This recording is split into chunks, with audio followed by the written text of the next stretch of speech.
Olá, bem-vindo a mais uma conversa sobre a meditação laica educacional.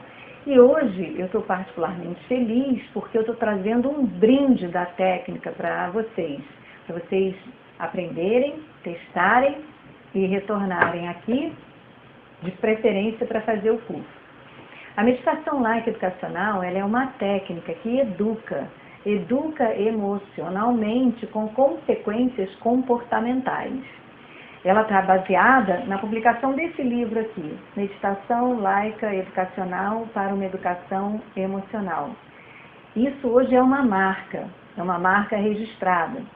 Não porque eu queira apenas registrar uma grande inovação, mas porque para ela funcionar, ela precisa seguir todo um protocolo de aplicação. Esse protocolo é que faz da meditação laica educacional uma técnica. E uma técnica, ela é exatamente como uma ferramenta. Por exemplo, se você tem um parafuso e não tem uma chave de fenda para desparafusar, essa tarefa se torna muito difícil. Provavelmente você vai perder muito tempo tentando desparafusar um parafuso sem a chave de fenda. E você não precisa necessariamente conhecer todo o material necessário para construir uma chave de fenda. Basta tê-la e usá-la. E assim também é com a técnica da meditação laica educacional. Você não precisa de todo o conhecimento que fundamenta essa técnica. Basta aprendê-la, vivenciá-la e usá-la. Então hoje eu trago para vocês como brinde uma parte da técnica que você vai usar, mas talvez você, por não tê-la vivenciado, não estará sentindo exatamente os passos, né, as instruções da técnica. Mas você vai poder testá-la, porque essa parte é uma parte que funciona. Como você ainda não sentiu, né, ainda não vivenciou, pode ser que você gaste um pouco mais de tempo do que o normal necessário para que a técnica funcione. Mas mesmo assim, se você seguir as instruções da ferramenta, ela vai funcionar.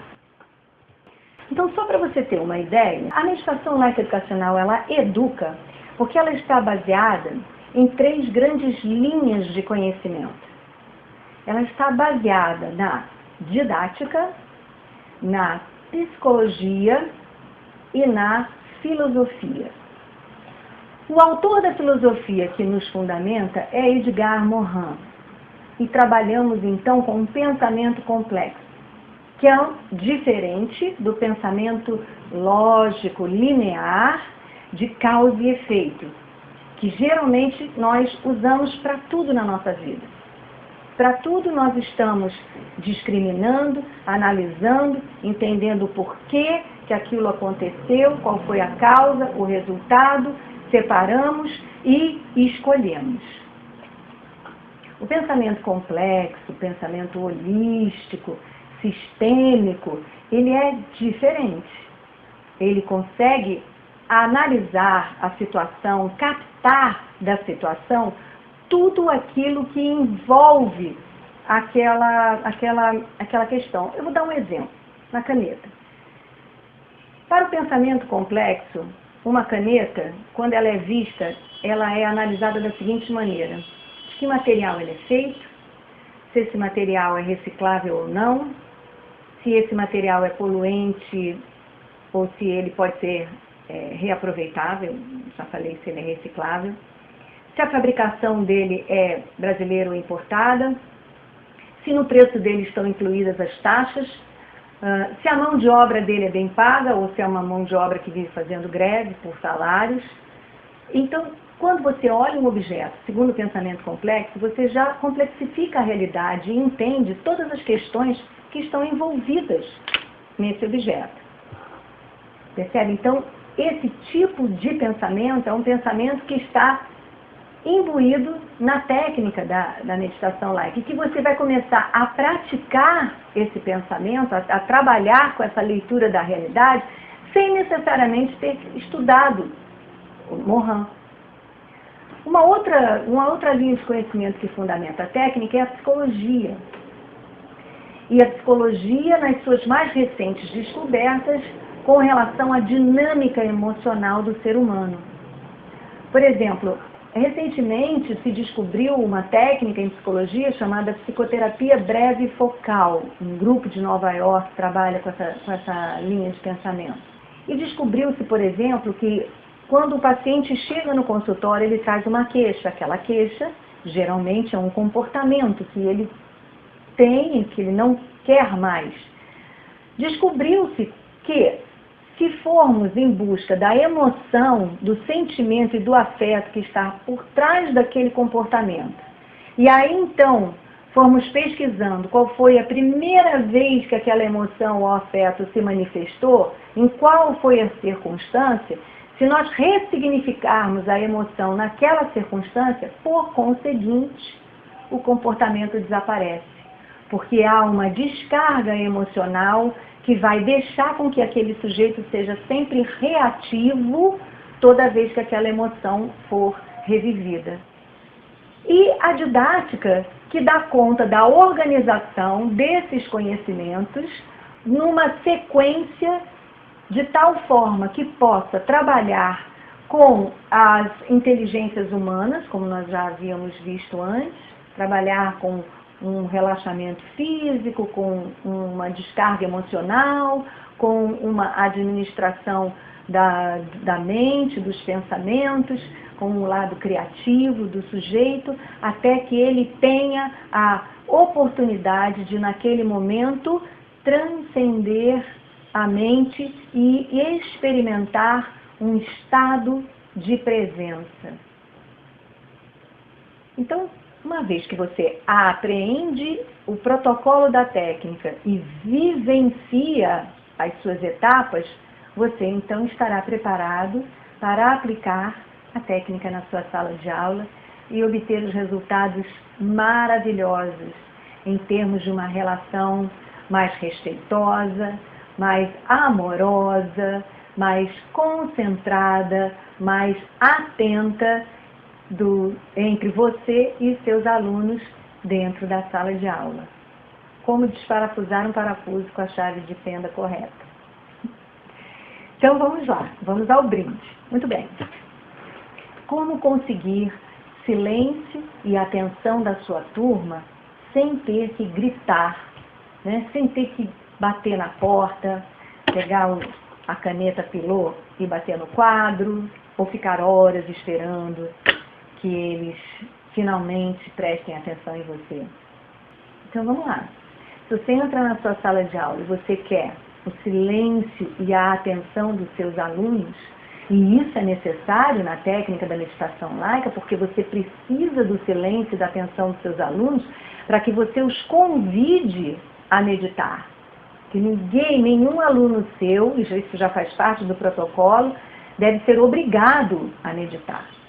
Você faz um convite.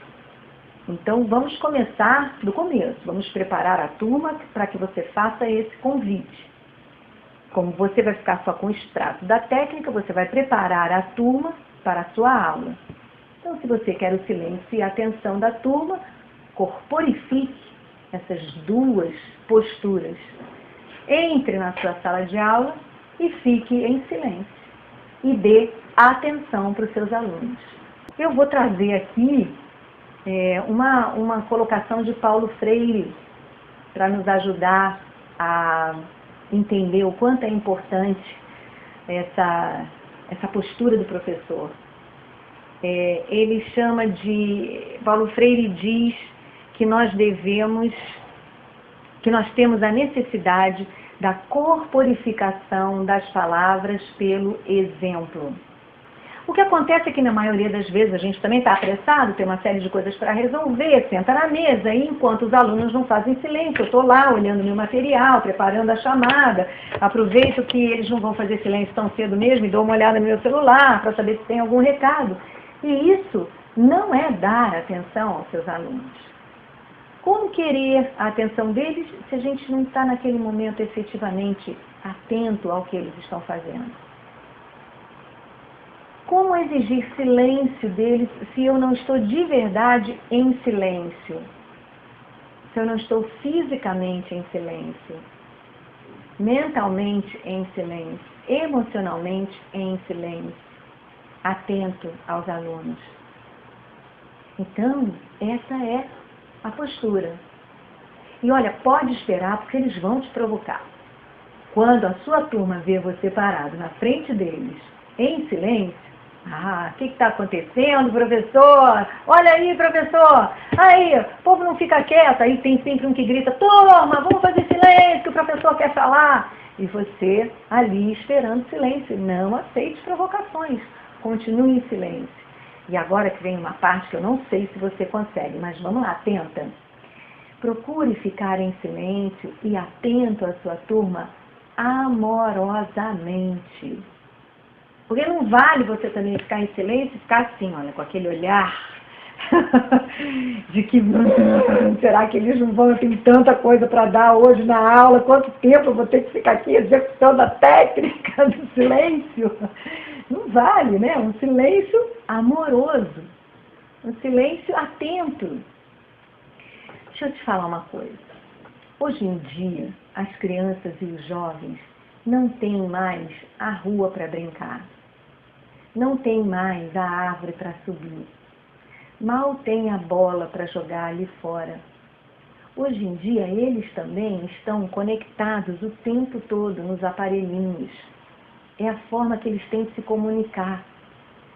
Quando eles se encontram no colégio, na sala de aula, talvez seja esse o único momento da vida deles que eles estão com pessoas de verdade, com seus colegas, ao vivo e a cores, para trocar suas ideias. É óbvio que eles vão falar muito. Tem muita coisa acontecendo, ainda mais com crianças, com adolescentes, 7º ano, professor, você que é professor sabe do que eu estou falando. O 7º ano é incrível. Ele é a série mais desafiadora sempre, aposto com você, em todas as escolas. É quando eles estão começando a perceber que eles são seres autônomos, que eles pensam por si, que eles começam a desafiar o adulto e começam a se entender, a trocar ideias. Então é absolutamente natural que eles conversem muito. Eles estão o tempo todo sentados nas salas de aula e obrigados a ficarem calados e atentos durante horas seguidas nas suas carteiras, sem poder trocar um A com um colega para ser um bom aluno. Tem 15 minutos de recreio, no único momento da vida deles em que eles se encontram. Então, observe amorosamente, observe de verdade, observe como que eles se comunicam. Observe as ideias que eles trocam, ouça, esboce um meio sorriso, esteja ali presente, esteja ali presenteando seus alunos com aquele momento de troca, de conversa. Nós, adultos, trabalhamos. Quando nós vamos para um bar e sentamos com os nossos colegas e com os nossos pares, a gente também é muito barulhento. A gente também não espera a nossa vez de falar, a gente também fala, ri muito, né? Faz um bullying ali com o colega. Não é assim? Então, assim somos nós, assim são os nossos alunos. Dê a eles esse tempo, dê a eles essa atenção respeitosa do momento deles naquela sala de aula. E aí, você segue com seu silêncio amoroso, pode esboçar um meio sorriso. Como você não foi treinado na técnica, pode fingir. Finge que você está ali entendendo, compreendendo.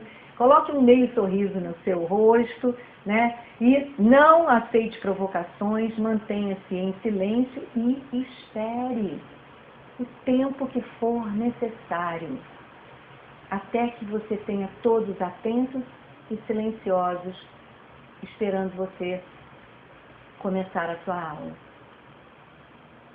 Depois você me conta como foi, tá? Escreve aqui embaixo do canal para você me dizer como foi. E olha, eu vou dizer uma coisa para você. Mais uma vez não treinado, é possível que a sua chave de fenda não esteja muito afiada e você demore muito para desparafusar esse parafuso. Mas tente. Eu tenho uma professora de inglês, ela contou para mim, ela dá aula, não sei se até hoje, mas ela dava aula em vigário geral. Aula de inglês, né? Que não é uma matéria, todos sabem, assim como educação física, a matéria que eu sou não é uma daquelas matérias mãe, né? Que são extremamente mais privilegiadas, até pelos alunos mesmo. Então imagina uma professora de inglês, de vigário geral, que tem uma história emocional bastante pesada, resolveu um dia aplicar a técnica da que ela ouviu lá da professora que ensinou para ela. E naquele dia ela falou, vou experimentar. Ela conta que ela ficou 26 minutos esperando a turma dela fazer silêncio. Quando ela me contou isso, eu explodi de alegria, porque ela é uma heroína e ela demonstrou um profundo respeito por aquela turma. E a consequência eu já sabia. Quando a turma ficou em silêncio, ela pôde dar a aula dela e nunca mais ela teve que esperar tanto tempo para que a turma ficasse em silêncio. Quando o silêncio se faz dessa maneira, eles estão realmente não só em silêncio para ouvir a sua aula, mas agradecidos porque você os esperou. E aí toda a aula corre de uma maneira diferente. Esse é um exemplo. Eu tenho um outro exemplo também. Está lá no site, eu publico tudo no site. Peço a vocês que visitem o site. O site é www.meditaçãonaeducação.com.br, sem cedilha e sem tio. E essas histórias estão lá.